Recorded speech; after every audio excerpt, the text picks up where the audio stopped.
Donc l'onction, c'est pas pour faire tomber. C'est pas pour faire tomber. Donc c'est une capacité, c'est la capacité que Dieu met à chacun de nous pour accomplir sa mission. Pour accomplir sa mission. Donc chacun de nous, sur cette terre, nous avons une mission. Je ne suis pas X, X n'est pas Y.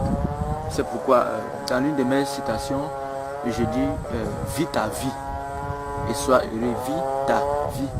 Pas la vie de ton frère, pas la vie de ta mère, pas la vie de ton cousin, mais vis ta vie et sois heureux. Voilà, puisque c'est vivre sa vie rend heureux et procure la paix du cœur. Hein? C'est ça la vérité. Vivre sa vie, c'est vivre dans l'accomplissement, être tout ce pourquoi Dieu t'a créé.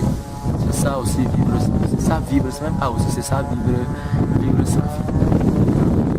Voilà, c'est en vivant sa vie qu'on est heureux. Donc, je disais que Dieu a déjà tout créé. Maintenant, pour bénéficier de toutes les grâces, de tous les privilèges, de tout ce que Dieu a disposé pour toi, parce que ce que Dieu a créé pour toi, ce que Dieu a disposé pour toi, existe avant toi sur cette terre. Ça veut dire que physiquement, tout existe avant toi. Tout existe. Bon, disons, oui, tout existe. Tout ça existe. Donc tout ce que Dieu a créé pour toi existe. Ça existe. Ça existe déjà. Donc Dieu t'a créé au même moment que ta mission. Ce que tu as fait, c'est te découvrir ta mission. Et tout ce que Dieu a créé pour toi viendra seul. La femme viendra seule. Hein? L'argent viendra seul. Toutes ces choses viendront seules. Hein? Tu vas parler de marabout en marabout, de prophète en prophète, de magicien en magicien, de secte en secte parce que tu veux de l'argent. Et c'est ça le but du diable. Le but de Satan, c'est tout faire pour que tu ne te découvres pas. Tout faire parce qu'il sait que le jour où tu vas te découvrir, c'est clair. Tu vas être dans la volonté de Dieu. Et lorsque tu es dans la volonté de Dieu, tout ce qui doit venir à toi viendra. Tu n'as pas à fournir trop d'efforts. Oui. Mais ce que tu as fait, c'est juste de pratiquer les activités spirituelles. Tu pries, tu jeûnes, tu loues, tu adores Dieu. Hein? Tu pratiques l'amour. C'est tout. Tu mets juste ces activités, tu pratiques juste ces activités spirituelles. Et ce qui doit venir à toi va venir à toi. Aujourd'hui, on a les médecins qui ne doivent pas être médecins. On a des enseignants qui ne doivent pas être enseignants. On a des pasteurs qui ne doivent pas être pasteurs. On a des prophètes qui ne doivent pas être prophètes. Hein? On a des infirmiers qui ne doivent pas être infirmiers, des taximans qui ne doivent pas être taximens, des ministres qui ne doivent pas être ministres. Vous voyez, et puisque on a des gens qui ne sont pas à leur place, voyez où le monde se trouve. Voyez où le monde se trouve. Voyez où le monde se trouve.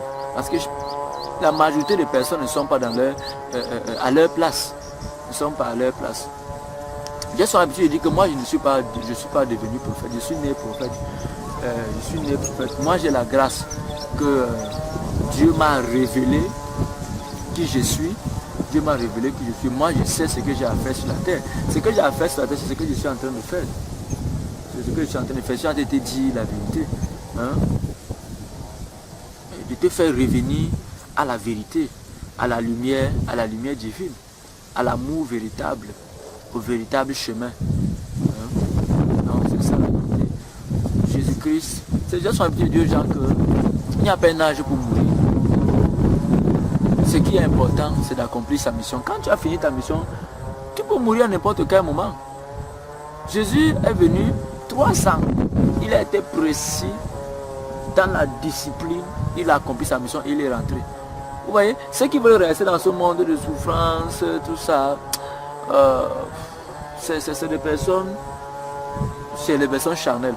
Parce que l'apôtre Paul dit qu'il est pressé de repartir, mais à cause de ce qu'il a fait, il doit rester.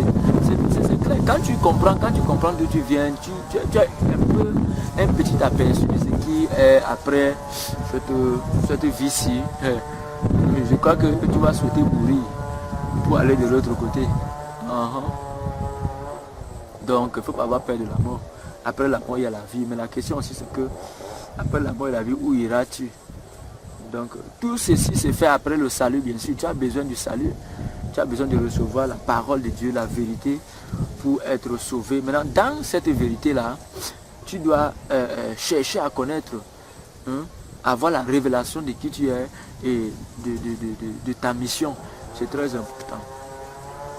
Et tu ne vas plus être la proie de ces pasteurs nigérians, ces prophètes américains qui sortent de partout. Miracle ici, miracle c'est là, patati patata. Tu auras ton véritable miracle le jour où tu vas connaître qui tu es. Le jour où tu vas connaître ta véritable mission. Oui. Ta véritable mission et tout ce qui doit venir à toi viendra à toi. C'est ce que tu dois connaître. Oui, bien aimé, bien aimé. Donc Dieu a tout créé. Deux choses. Adam est sorti du jardin, Ève est sortie du jardin. Ils ont été chassés parce qu'ils ont dévié leur mission. Ils ont dévié leur mission. C'est clair. Ils ont dévié leur mission. Présentement, tu n'es pas dans ton jardin d'Éden. Mais le jour où tu vas connaître qui tu es, tu vas rentrer dans ton jardin d'Éden. Mais voilà le processus. Voilà le processus. La première des choses que tu as fait avant de chercher à te découvrir ta mission, tu dois te réconcilier avec Dieu. Réconcilie-toi avec Dieu. Sois en harmonie avec Dieu. Réconcilie-toi avec Dieu et sois en harmonie avec Dieu. C'est très important. Parce que lorsque tu seras en harmonie avec Dieu, d'une manière automatique, tu seras en harmonie avec toi-même. Tu vas découvrir qui tu es. C'est ça, être en harmonie avec toi-même. Tu vas rentrer dans ce que tu es véritablement. Tu vas être toi-même dans ton soi originel. Oui. Tu vas te découvrir. C'est ça, être en harmonie avec le soi véritable, avec soi-même. Présentement, tu n'es pas toi-même. Présentement, tu n'es pas toi-même. Tu n'es pas toi-même. Donc, tu dois faire la paix. Tu dois être en harmonie avec toi-même. Voilà. Et ensuite, être en harmonie avec soi-même va automatiquement t'amener aussi à être en harmonie avec ton prochain. Lorsque tu es toi-même, tu ne cherches pas à être I, tu ne cherches pas à être Y, tu ne cherches pas à être Paul, Barthélemy, Jean, Pierre. Non. Tu ne vas pas chercher à avoir l'argent que Pierre a, à avoir les voitures que l'autre a, à avoir les choses. Tu vas chercher à être toi-même. Et lorsque tu ne cherches pas à être tel ou tel ou tel, tu cherches à être toi-même, je ne sais pas comment tu vas être jaloux de l'autre. Je ne sais pas comment tu vas avoir la haine contre l'autre parce que tu es fier d'être toi-même. La foi n'est pas l'imitation. La foi n'est pas l'imitation. Vous comprenez ça? La foi n'est pas l'imitation. Tu vois, lorsque tu te découvres d'une manière automatique, la foi qui t'avait été donnée par Dieu lorsqu'il t'avait créé se manifeste d'une manière automatique. Se manifeste d'une manière automatique. L'apôtre Paul dit que Dieu a donné à chacun de nous une mesure de foi pour accomplir une mission. Oui, c'est ça qu'on appelle l'onction. C'est ça qu'on appelle l'onction. C'est ça qu'on appelle l'onction. Donc, pour que l'onction que Dieu t'a donné lorsqu'il t'avait donné une mission, lorsqu'il t'avait créé se manifeste, tu dois découvrir qui tu es, tu dois découvrir ta mission. Oui. Tu vas voir le zèle, la passion, l'entêtement va venir. Et tu vas faire ce que tu as fait vraiment d'une manière passionnée. Voilà. Tu vas voir les gens vont, malgré les moqueries, malgré les persécutions, tu seras ferme. Parce qu'il y a quelque chose qui va te pousser en avant.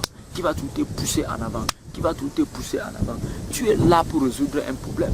Tu es là pour répondre à une question. C'est clair. Chacun de nous ne sommes pas là au hasard. Jérémie n'était pas au hasard. Il était là pour répondre à un problème, à une question. C'est clair. Quand vous voyez l'apôtre Paul, vous voyez Jésus. Jésus n'était pas venu pour rien. Jésus était venu parce qu'il avait besoin du salut. Paul est venu pourquoi? Parce qu'il y avait la déviation. De la même manière, Dieu m'envoie parce qu'il y a déviation. Moi, ma mission, c'est de vous dire la vérité, de recevoir de Dieu et de vous dire, vous voici, si vous avez besoin spirituel, Dieu m'a dit, je suis en train de vous dire. Donc voilà la vérité, c'est pur, c'est pur, c'est pur ce que je suis en train de vous dire. C'est vraiment pur. Ça fait pas 30 minutes que je viens de recevoir ce que je suis en train de vous transmettre. Hein? C'est pur ce que je suis en train de vous dire. Ce n'est pas... cela n'émane pas d'une école de théologie, d'une école de mystère. Non, non, non, non, non. Directement de Dieu. Voilà. C'est très important. J'aimerais juste que tu exposes ton cœur au rayon du soleil de cette connaissance que tu es en train de recevoir et tu seras impacté. Tu seras impacté. C'est la même manière, moi j'ai exposé mon cœur au rayon du soleil, de la lumière, hein, qui est Jésus-Christ. Et c'est pourquoi il impacte ma vie. Il impacte ma vie. Toi, fais de même et tu verras la gloire du Seigneur. Tu verras la gloire du Seigneur. Donc, bien-aimés, fils et filles de la lumière, fils et filles de lumière, je crois que vous avez été suffisamment édifiés. Vous avez été suffisamment édifiés. Donc, vous voulez plus d'informations. Lorsque je vais monter cette vidéo, vous allez, je crois qu'ils vont afficher le numéro au bas de l'écran. Vous avez besoin de mes enseignements. Vous voulez beaucoup plus connaître sur cet enseignement, puisque je vais mettre cet enseignement sur écrit. Je vais encore plus approfondir cela par le Saint-Esprit. Dieu va continuer à me parler au fur et à mesure. Comment se découvrir et comment découvrir sa mission. C'est très important. Comment faire? Qu'est-ce qu'il faut faire? Donc, c'est clair. Mais voilà le processus. Tu dois d'abord te réconcilier avec Dieu. Tu dois d'abord te réconcilier avec Dieu au travers de Jésus-Christ. Et ensuite, quand tu vas te réconcilier avec Dieu d'une manière automatique, tu vas te réconcilier avec toi-même. Tu vas entrer dans l'accomplissement, dans la phase qu'on appelle la réalisation. Et d'une manière automatique, tu vas être en harmonie avec ton frère, avec ton prochain. Et j'ai oublié de donner la quatrième partie. Et effectivement, tu vas être en harmonie avec la nature. Tu vas être en harmonie avec la nature. C'est clair. Vous voyez, quand l'homme s'est déconnecté de Dieu, il ne connaissait plus qui il était, c'est-à-dire qu'il s'est déconnecté de lui-même, il n'était plus en harmonie, il n'était plus en harmonie avec lui-même, et ensuite il n'était plus en harmonie avec son prochain. Hein? C'est clair. Et vous voyez que ce qui a suivi, c'est qu'il n'était plus en harmonie avec la nature. La nature, l'homme s'est déconnecté même de la nature. Après le péché, Dieu a dit à l'homme, puisque tu as fait cela, le sol ne va que te produire maintenant, les épines et les ronces. Tu as la sueur de ton visage que tu vas manger. Le sol a commencé à être dur, le sol qui était fertile. Le sol a commencé à être réfractaire. Hein? Le sol a commencé à être désobéissant. Parce qu'il n'y avait plus de connexion entre lui et l'homme. C'est très important d'être en harmonie avec la nature. Voilà. Ce qui doit venir à toi viendra. Ce que la nature doit te donner, elle te donnera. Parce que maintenant vous êtes en harmonie. C'est très important. C'est les choses qu'on ne dit pas à l'église. Quand on va dire ça, on va dire que nous sommes tels, nous sommes tels. C'est la vérité. Tu dois être en harmonie avec la nature aussi. Parce qu'il y a des choses que la nature doit t'apporter.